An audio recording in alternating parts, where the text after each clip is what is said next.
interim president Delcy Rodriguez at the VIP terminal at the Simon Bolivar International Airport in Caracas. Now, wow. But I imagine a worse photo than this. You know what you do in this situation? You say, "Hi, Mr. Ratcliffe, welcome to Caracas." And then you have the 7 security officials take him hostage. Don't hurt him, right? We want to be very clear for YouTube community guidelines. You don't hurt him. But you take him hostage and you say, "Until you release President Maduro, we are not going to give back John Ratcliffe." That's what you do. That's what a real leader does. As for the oil question right now, people are making a much bigger deal out of this than I think is warranted. This is not that bad. It's not good. It's not that bad. As for the diplomatic overtures and the reshuffling of the ministerial cabinet of Delcy Rodriguez, Alex Saab out, still holding other important positions, though, in the country. Freddy Nanez out. These are 2 of the men who are closest, right-hand men to Maduro. That's not great. Is that a personal thing for Delcy, or is that a U.S. demand? I don't know. Diosdado Cabello, under extreme pressure, Delcy Rodriguez is to get rid of him. He is still in. That is extremely important. And frankly, out of anyone, he is the most important person in this whole operation, I think, because he's the man that controls SEBIN, the police, the intelligence services, and he's a close interlocutor of the military. So she has stood her ground effectively on Diosdado Cabello, and that is good.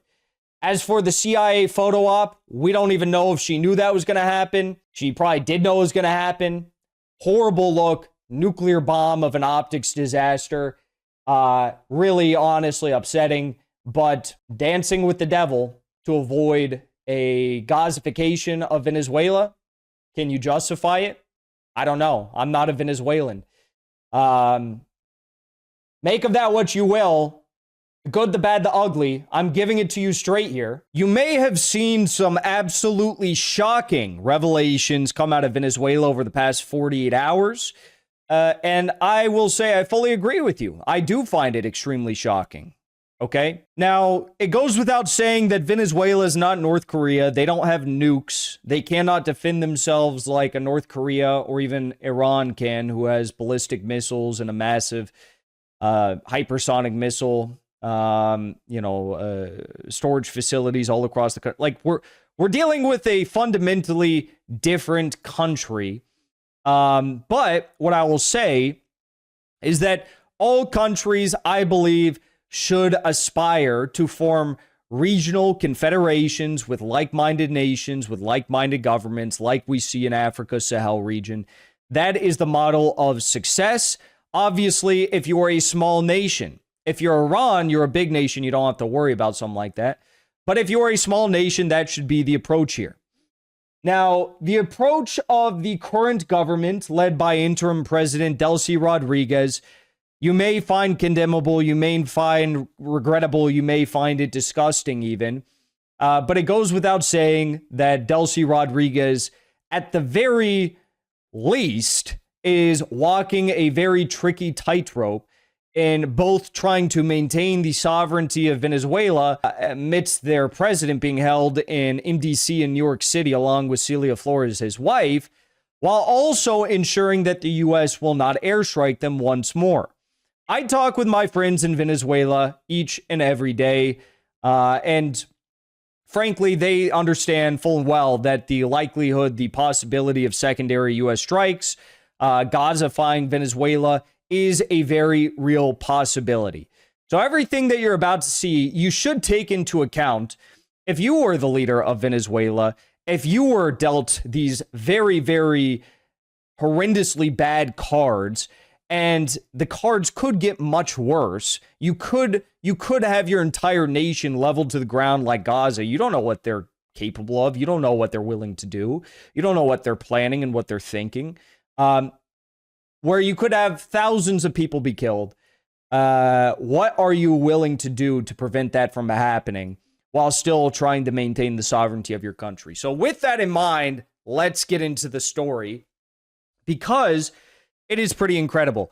It goes without saying, if you follow any of these Venezuelan officials, most of their day is dedicated to advocating for, mobilizing for, and pressuring their allies in the United States to free Nicolas Maduro. There is extensive pressure all across the world in every single embassy and all these diplomatic meetings and all these conversations that are being had to free Nicolas Maduro and Cilia Flores. So that is a given. That is happening. That is what all of the Venezuelan media is pretty much consumed with right now. Delcy Rodriguez, Venezuela's executive vice president and head of the Consejo de Defensa de la Nación National Defense Council, the nation's top civilian military coordination body, addressed the nation live moments ago. She declared there's only one president in this country, and his name is Nicolas Maduro Moros, and that she was only acting as the executive authority in Maduro's absence. Now, yesterday, or maybe it was 2 days ago, but I think it was yesterday, I'm losing track of my time here, Delcy Rodriguez, the acting president, gave an effective State of the Union speech. Also, we saw that Delcy Rodriguez met with a U.S. delegation. Now, it was reported in the press that this U.S. delegation initially was nothing more than a State Department delegation, not even a delegation which included Marco Rubio. That's what was reported. Then it came out that actually this delegation had more than just State Department officials. This delegation was also manned by CIA Director John Ratcliffe, who was seen shaking hands with the interim president, Delcy Rodriguez, at the VIP terminal at the Simon Bolivar International Airport in Caracas. Now, wow. Could I imagine a worse photo than this? The answer is no. Optically, nuclear bomb. Optically, that is a nuclear hydrogen Budapestnik bomb of a photo. That is you know what I thought when I first saw this photo? Obviously, if you just look at this photo and you see nothing else, you don't follow the news about what's happening, obviously you're going to look at this photo and say like, oh, Delcy Rodriguez was in on it. It was a whole op, which, I don't know what happened. Obviously, that is still a possibility. I find it rather to be, an extreme, unlikely scenario that is what happened. I don't believe that's what happened. But if you don't actually look into the news about what is going on in Venezuela, if you just look at a photo like this, obviously that is what you're going to come off believing, which is why I'm doing this story, because frankly, you have to separate what's going on in Venezuela. You have to separate the diplomacy, however abhorrent it looks, which I guess you could call this diplomacy. You have to separate the diplomacy from the material action that is being taken. Now, I'm not going to lie to you. Not going to lie to you. Threw up a little bit in my throat when I saw this photo.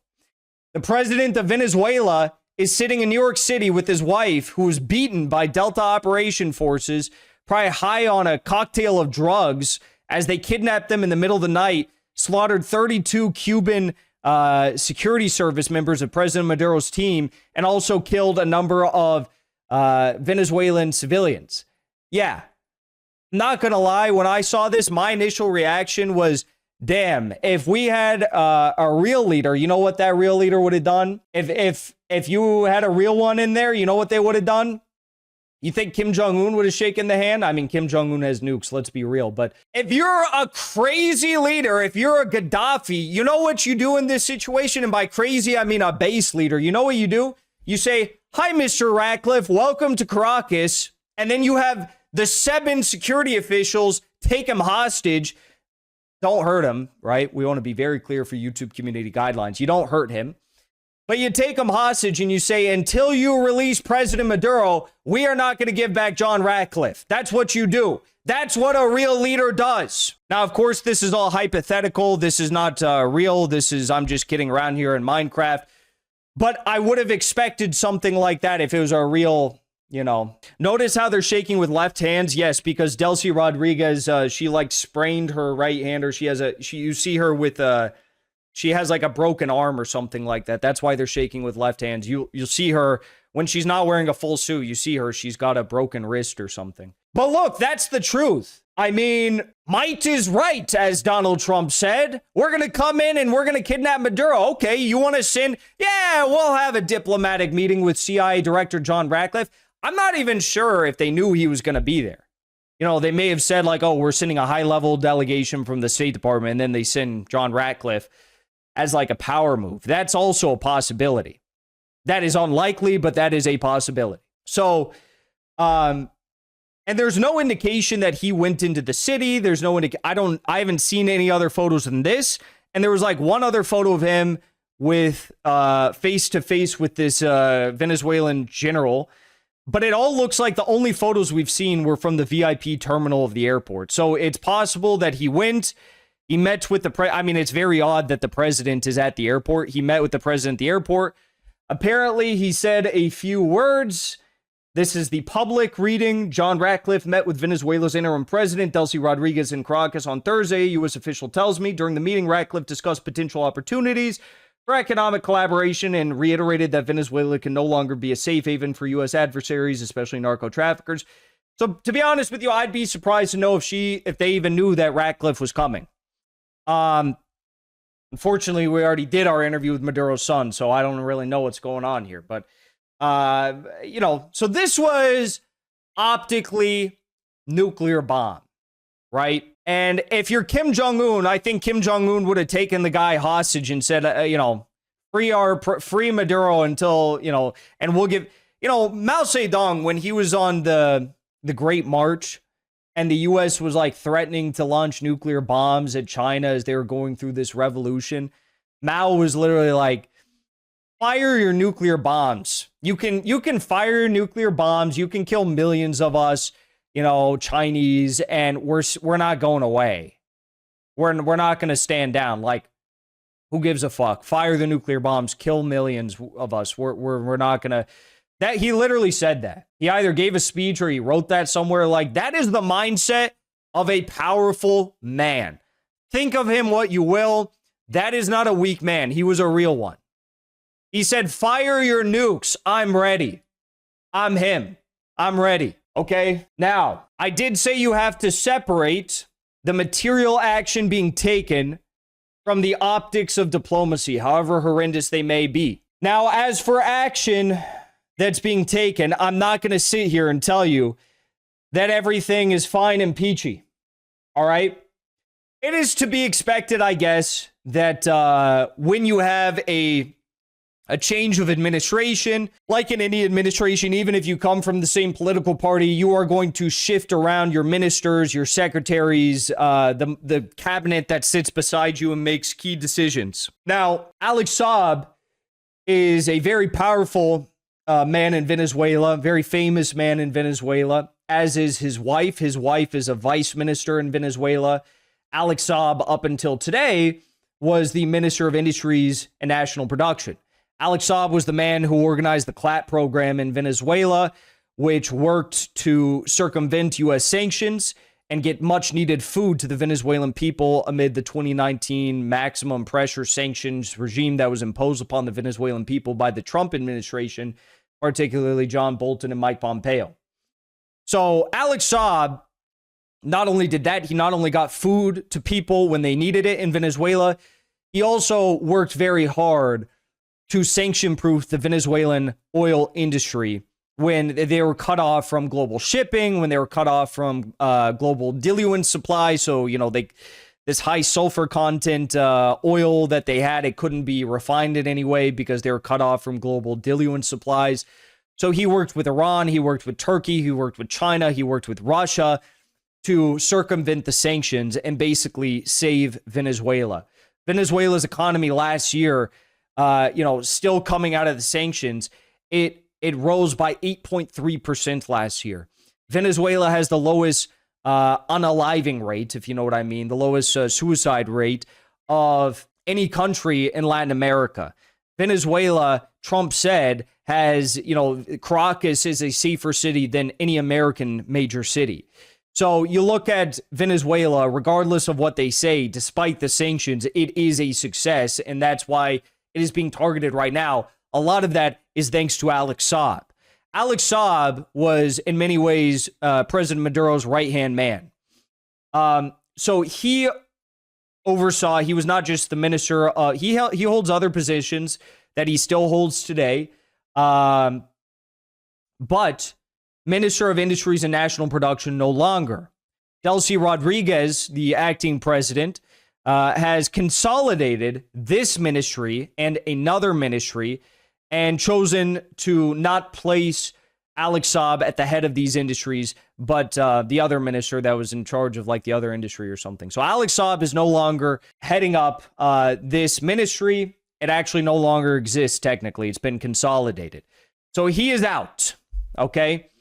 Now, what's interesting about Alex Saab is his plane was downed in Cape Verde. They arrested him in Cape Verde on behalf of the United States. And the United States did a naval encirclement of Cape Verde and threatened to launch a war on the country if they didn't extradite Alex Saab to the United States for evading the sanctions and getting food and energy to the Venezuelan people amidst the sanctions regime. And then they tortured him for several years in the United States. So he is a man who has sacrificed so much for his country.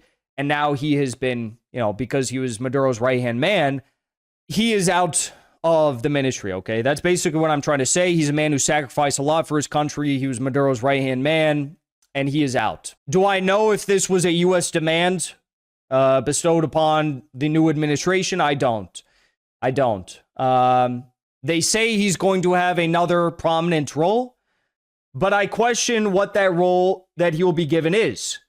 Because Miguel Perez Perea, great man, right? He's been named the new Minister of Popular Power for Communication and Information. So like, basically, communications minister, right? He's been named. He is replacing Freddy Nanez. This is all announced today. It's a total ministry reshuffle. Understandable, right? But interesting, no doubt. Because Freddy Nanez, if you look at any photos of President Maduro, there's like a 90% chance that Freddy Nanez is by his side. So Freddy Nanez and Alex Saab are like two of the right-hand men of Maduro. And Freddy Nanez is no longer the Minister of Communications, very important ministry role. He is now the Minister of Eco-Socialism, which I didn't even know that ministry existed in Venezuela. I didn't know that was a real thing. But he is now the Minister of Eco-Socialism. All right? Now, also, if you look at the U.S. press, they are applying immense pressure on Delcy Rodriguez to do something about Diosdado Cabello, who is a hardline Chavista, hardline Maduro man. He is the Minister of Interior, and he basically oversees the SEBIN Venezuelan intelligence service, as well as having very close ties with oversight of the police, security services, even, an interlocutor with the military. So the U.S. is doing a lot of pressure to have Delcy get rid of Diosdado Cabello. So far, that has not happened. I would be shocked if that happens. And if that does happen, that is a really bad sign. All right. But, okay, Freddy Nanez is out. Miguel Perez, I don't know a lot about him. I've never met him. Seems like a patriot, Venezuelan patriot from everything I've heard. Okay. Alex Saab is out. They say he's going to be given a new title. We don't know what that title is yet. He does hold other very important positions regarding investment in Venezuela, in the country still. But, so you have that. That's one of the key material actions that we've seen, and make of that what you will. Is it a personal thing? Is it U.S. demands? I don't know. Not going to sit here and act like I do. But it's not just that. We have Delcy Rodriguez. She gave effectively a State of the Union speech. She gave what was effectively a State of the Union speech the other day. And in that State of the Union speech, she announced her desire for Venezuelan lawmakers to partially alter hydrocarbon law in the country to allow for more foreign investment. Now, this, I will say, people are making a bigger deal out of than I think is really justified. Okay, now I'm going to explain why, because there's a lot of misinformation about what's going on here. some people are taking what Delcy Rodriguez has said and is doing and is saying that effectively she is overriding the Constitution and Venezuela no longer has the nationalization of their oil. That is not what has happened. Not yet. Overriding the nationalization amendment in the Constitution that was implemented by Hugo Chavez would be a massive undertaking. It cannot be done by the acting president, by one woman or one person. And that has not been done. So for anyone who's saying that, I mean, they're just like outrage farming. It's just clickbait bullshit, right? That is not what has been done. What has been done, what you think of it, you know, you can think of it. President Maduro was the one who said, I wish Chevron can be given a 100-year lease to operate in the country because they have to get, you know, OFAC sanction evasion licenses from the U.S. to operate in Venezuela. So Maduro is fully on board with Chevron doing more business with Venezuela. And he tried to make deals with Trump, but Trump just wanted to go kidnap him. So really, I don't think this is all that much of an aberration from from Maduro's wishes and policies. What is going on is there is no changing of the Constitution regarding the nationalization of the oil. All right. Basically, what the Constitution says in Venezuela from Hugo Chavez onward is that Venezuela's oil, their hydrocarbons, are the property of the Venezuelan people. PDVSA has the sole rights to them. And PDVSA, the state-owned oil company, can do foreign collaboration projects, joint ventures with foreign companies. Even under Hugo Chavez, they did that with Chevron, with, I believe, Statoil. They gave ExxonMobil an additional 6 months to negotiate a joint venture, but ExxonMobil said they didn't want to do it. So long as PDVSA, the Venezuelan state, controls 50%, at least 50% of the joint venture, everything is kosher, right? Everything is fine. So that's basically how everything operates with the joint ventures. So there's been no changing of the Constitution. But what Delcy Rodriguez is basically requesting is to allow for greater foreign investment in oil fields that have not been tapped yet. So there's like some oil fields that have no infrastructure, no nothing. They're not doing anything there. And previously under Hugo Chavez, under Maduro, they were, you know, far more picky about who they allowed and didn't allow to come in and do business, right? They're basically saying, okay, we're going to be a little bit less picky. We're going to allow these, you know, foreign companies to come in and work in some areas where previously we weren't allowing them to work. Okay. Still, the law must reign supreme. The 50% rule, as per the Constitution, that Venezuela at the least must have 50% ownership of any joint venture project, okay? So that still remains. ExxonMobil wants to change that. They want that to go away. So for now, that still remains. Now, what is new is that Venezuela has about 30 to 50 million barrels of oil that's just sitting around. It's sitting onshore and offshore. The U.S. wants to take that oil and sell it on international markets. Now, that's very interesting because previously the U.S. never would have done that. They want to sell it on international markets, which means it's not going to be sanctioned, which means it's not going to be sold at a discounted price, which also means they're not going to have to use expensive shadow fleet vessels and pay a premium for extra expensive insurance, which in total means that it's going to make more money, right? Now, there is a catch. Venezuela has already sold in one deal. I guess it was technically the U.S. that sold it. The Trump administration sold a grand total of $500 million worth of Venezuelan oil to one of the Trump administration's, the Trump campaign's own mega donor companies. $500 million. Now, that was immediately followed up by a bunch of people who don't actually know what's going on, freaking out on social media, like this random liberal who said, a sitting U.S. president stole $500 million in another country's oil money and transferred it into his personal account, and it's barely making headlines. 128,000 likes for that. That didn't happen. I hate Trump. That didn't happen. I hate Trump. That didn't happen, okay? What happened was actually far more complex and interesting. Yes, Trump did decide who that oil went to. $500 million worth of oil. He did decide who that oil went to. Have a problem with that if you want. Personally, I do think that's problematic. I don't think the U.S. should get to decide who the oil goes to and who it doesn't go to. There are other problematic things with it. But that is actually not what happened. This is the first oil deal that they have done, that they have sold the oil of Venezuela. 300 million of the 500 million is going back to Venezuelan banks. Now, there is a catch. That 300 million is going to be deposited initially into, they initially said it was going to be deposited into Qatari banks, into Qatar, but actually it all got deposited into a consortium of different Venezuelan banks. And somehow there's going to be some level of oversight to make sure that the money is allocated into certain funds that the Venezuelan state will have. One fund is going to be for social protection, directing funds to hospitals, schools, food, housing, and workers. Another fund, as you see here, is going to be for infrastructure development, focusing on water, electricity, roads, and public services. So I don't really have any problem with that. As for any foreign goods that are going to be purchased, I guess Trump is requesting that the foreign goods purchased are goods that are made in America.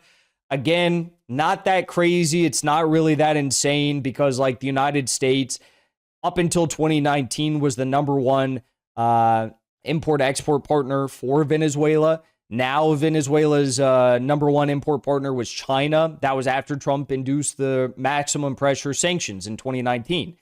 But up until that point, like Maduro, Hugo Chavez, number one import partner was the United States. So the idea that this is some like earth-shattering thing that the Venezuelans, when they buy foreign goods with the money generated, they're going to have to buy like U.S. goods, not that crazy, right? Also makes sense because who's the number one power in the region? It's going to cost them more money probably to buy all the way from China than it was, if they get it from the United States, especially if it's going to be sanctioned, this, that, and the third, Anyways. So they've already deposited the 300 million in the accounts of the Venezuelan banks. Now, this is being done under the guise of trying to prevent the siphoning off of funds and stuff. I don't know. The other interesting thing about this is that the $500 million deal for the amount of oil that they sold was sold at a price markup of 30% compared to the prices of oil that Venezuela used to sell that amount of oil for. Now, why is that? Why was Venezuela with the U.S. able to sell their oil at a 30% markup rate? The reason is the oil is no longer sanctioned, therefore they can sell it at a fair market price. Now, what would be the total revenue generated from a Venezuelan sale of that amount of oil if they were selling it on their own and it was sanctioned? It would be $385 million. They were able to sell it for $500 million. The U.S. pocketed $200 million. So I guess they lost out on $85 million. All right. I have a problem with that. Okay. Diplomacy, call it diplomacy. Okay. I'm just giving you the facts about what's actually going on here because there's a bunch of people making make a deal out of this if you want, but don't say that this is something that's not actually happening, okay? As for future oil sales in Venezuela, this is under current negotiation. PDVSA, the state-owned oil company, says that they are still negotiating whether the U.S. will have exclusive rights to sell the oil moving forward. That doesn't mean that they're going to be getting all the oil. That doesn't mean that the U.S. is going to have like 100% revenue generated from these projects. The Constitution, 50% minimum ownership for the Venezuelan state still remains, okay? It's just a matter of whether the U.S. is going to decide which companies, which countries they're going to sell the oil to. That's all that matters here. And obviously, if the U.S. is selling the oil, they are going to be the ones negotiating what revenue gets to be kept by the Venezuelan state. Rather than if China was selling the oil, then China would be the one doing the negotiations, right? Okay, so that is still under negotiation. Venezuela has about 30 to 50 million barrels of oil that are sitting on and offshore right now. Fair market value, no sanctions. That's worth about $2 billion. this is what the U.S. wants to strike a deal on next. There has been no deal that has been reached. According to a PDVSA board member, they noted that the U.S. must buy oil at international prices, framing it as a purchase agreement, not unilateral control. Call it what you want. The first deal that was done for $500 million was at fair market value. It was sold for more money than Venezuela previously was able to sell their oil for because it was sanctioned. I'm not saying that the sanctions were good. Obviously, there should just be no sanctions according to the free market logic, and Venezuela should get to sell their oil to whoever they want to sell it to. Venezuela shouldn't have to worry about discounting their oil because of sanctions. Venezuela shouldn't have to put their money into certain special funds overseen by U.S. authorities. They shouldn't have to put their money in a Qatari bank account. They shouldn't, they should get to do whatever they want because they're a sovereign nation. But this is where we're at now. They have kidnapped the president. This is where we're at. But also, let's not make a bigger deal of it than it actually is, okay? Because in actuality, it could be a lot worse than what we're seeing right now. Okay, so that is pretty much it. Oh, the other part here, of course, is that Trump has announced that it's a projected $100 billion U.S. taxpayer investment that they're going to be making to prop up these U.S. oil companies who are going to be doing these joint ventures in Venezuela. So at the end of the day, you're going to be paying for this. You're going to be paying for this $100 billion taxpayer bill for these joint ventures in Venezuela now, okay? So that's essentially where we're at.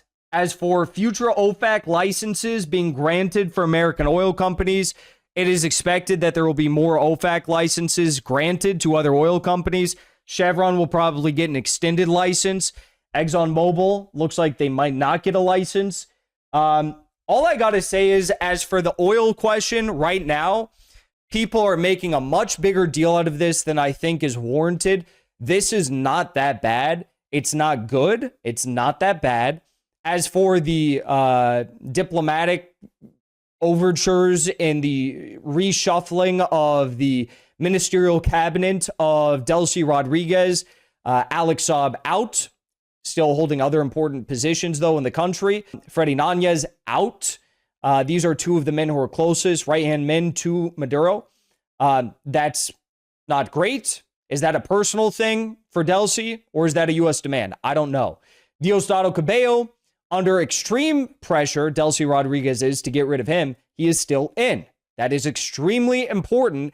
And frankly, out of anyone, he is the most important person in this whole operation, I think, because he's the man that controls SEBIN, the police, the intelligence services, and he's a close interlocutor of the military. So she has stood her ground effectively on Diosdado Cabello, and that is good. As for the CIA photo op, we don't even know if she knew that was going to happen. She probably did know it was going to happen. Horrible look, nuclear bomb of an optics disaster. Really, honestly upsetting, but dancing with the devil to avoid a gazification of Venezuela. Can you justify it? I don't know. I'm not a Venezuelan. Make of that what you will. The good, the bad, the ugly. I'm giving it to you straight here. You guys know I've been to Venezuela. You guys know I'm friends with a lot of these people. I'm not going to sugarcoat anything, and I feel like I'm being very fair right now. I'm being fair to all parties. I'm even being fair to what the U.S. is doing with the oil operations, okay? So let's be real. Let's not be drama queens, and let's move forward with the utmost level of pragmatism as we analyze what's going on in this very difficult situation for a country that is really great. Okay, really great country. Before you leave, I want to say thank you for the support, because after 2 years of being banned, we are finally back home on YouTube. So be sure to subscribe to our channel and also join as a member on our channel using the link at the top of the description. I rely on the generous support of viewers like yourself to get the truth out to as many people as possible. You can also support the show on Locals or Give Sin Go. The mainstream media and the powers that be are never going to stop attacking us for bringing the truth to as many people as we do. Thank you so much for your support.